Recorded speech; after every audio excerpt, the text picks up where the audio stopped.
Nous allons voir trois types d'oscillations. D'abord, l'oscillation libre. Si un pendule est écarté de sa position d'équilibre et oscille ensuite sans influence extérieure, alors il s'agit d'une oscillation libre. Nous savons que la période grand T d'une telle oscillation libre se calcule par 2π fois la racine carrée de la longueur L du pendule divisé par l'accélération de pesanteur petit g. Si deux pendules ont la même longueur, alors ils ont la même période d'oscillation et donc aussi la même fréquence d'oscillation. Si deux pendules ont des longueurs différentes, alors automatiquement ils ont des périodes d'oscillation différentes et donc aussi des fréquences d'oscillation différentes. La fréquence d'une oscillation libre, c'est-à-dire le nombre d'oscillations par seconde, s'appelle fréquence propre du pendule et est désignée par F indice 0. Comme la fréquence propre d'un pendule est l'inverse de la période du pendule, par cette formule-là, nous trouvons que la fréquence propre F indice 0 du pendule se calcule par 1 sur 2π fois la racine carrée de g divisé par L. Nous allons tracer le graphique YT pour une oscillation libre. L'élongation Y varie au cours du temps comme ceci.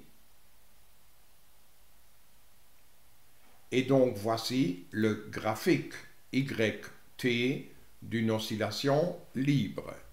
Je vais arrêter l'animation. Voilà. Nous voyons aussi que l'amplitude A de cette oscillation reste constante au cours du temps et la période T également. La période T, c'est le temps qui s'écoule entre ce maximum et ce maximum, ou encore entre ce point d'intersection-là avec l'axe de T et celui-là.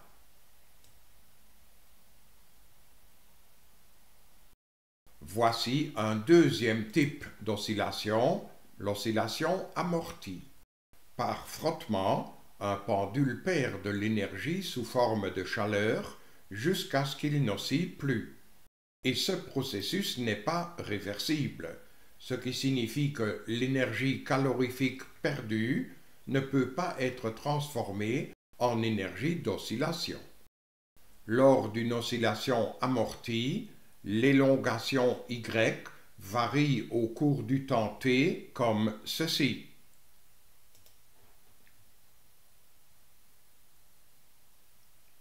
Donc voici le graphe YT d'une oscillation amortie. Nous voyons que le graphe de cette fonction YT est toujours compris entre ces deux fonctions exponentielles. Nous voyons aussi que l'amplitude, grand A, décroît au cours du temps, petit t, mais la période T reste constante au cours du temps. Voici un troisième type d'oscillation, l'oscillation forcée. Voici deux pendules avec la même fréquence propre qui sont ainsi reliés. Je vais écarter le premier pendule de sa position d'équilibre et nous constatons que cette énergie d'oscillation est automatiquement transférée sur le deuxième pendule. À un certain moment, le premier pendule est presque au repos, toute l'énergie est passée dans le deuxième pendule et un tel passage d'énergie d'oscillation s'appelle résonance. Nous constatons que maintenant l'énergie d'oscillation est retournée vers le premier pendule. La résonance, c'est-à-dire le transfert d'énergie d'oscillation d'un pendule sur l'autre, n'a pas lieu si les deux pendules n'ont pas la même fréquence propre. Observons cela. Cette énergie d'oscillation n'est pas transférée sur le deuxième pendule. Il n'y a pas de résonance parce que les fréquences propres de ces deux pendules sont différentes. Le phénomène de résonance peut aussi être observé sur ces deux ressorts de même fréquence propre parce qu'ils sont reliés. Observons que l'énergie d'oscillation de ce ressort passe sur le deuxième ressort. Encore une fois, un tel transfert d'énergie d'oscillation s'appelle résonance. Nous avons ici 4 pendules de fréquences propres différentes parce que leurs longueurs sont différentes. Ici, nous avons un 5e pendule qui, lui, a la même fréquence propre que ce pendule-là. Observons cela. Les deux pendules aussi bien à la même fréquence. Bien sûr que la fréquence d'oscillation de ce pendule-là, donc la fréquence propre de ce pendule-là, n'est pas la même que la fréquence propre de celui-là. Observons. Nous voyons de suite que la fréquence propre de ce pendule est beaucoup plus grande que la fréquence propre de celui-là. Maintenant, je vais faire osciller ce pendule-ci, qu'on appelle excitateur, et l'énergie d'oscillation va être transmise sur ces pendules-là au moyen de cette barre-là au-dessus qui peut tourner. Observons ce qui se passe.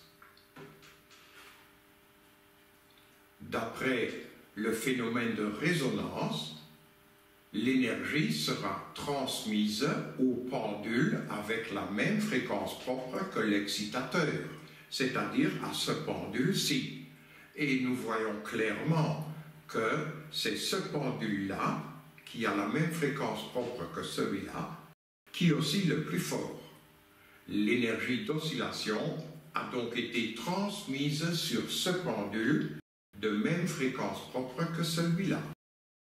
Nous savons donc que dans ce cas-ci où les deux pendules n'ont pas la même fréquence propre, il n'y a pas de résonance, mais dans le cas où les deux pendules ont la même longueur et par conséquent aussi la même fréquence propre, il y a résonance.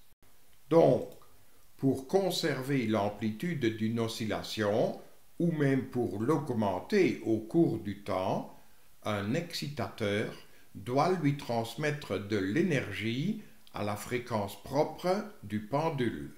Ce transfert d'énergie d'oscillation s'appelle résonance.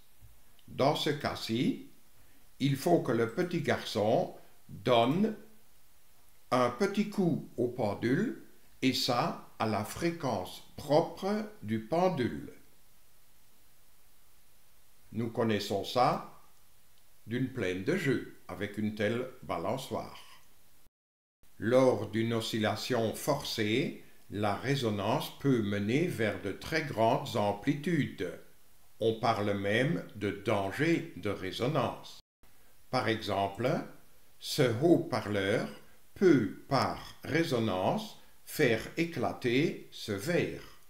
Ou encore, en 1940, le pont de Tacoma s'est effondré à cause d'une résonance dont l'excitateur était le vent.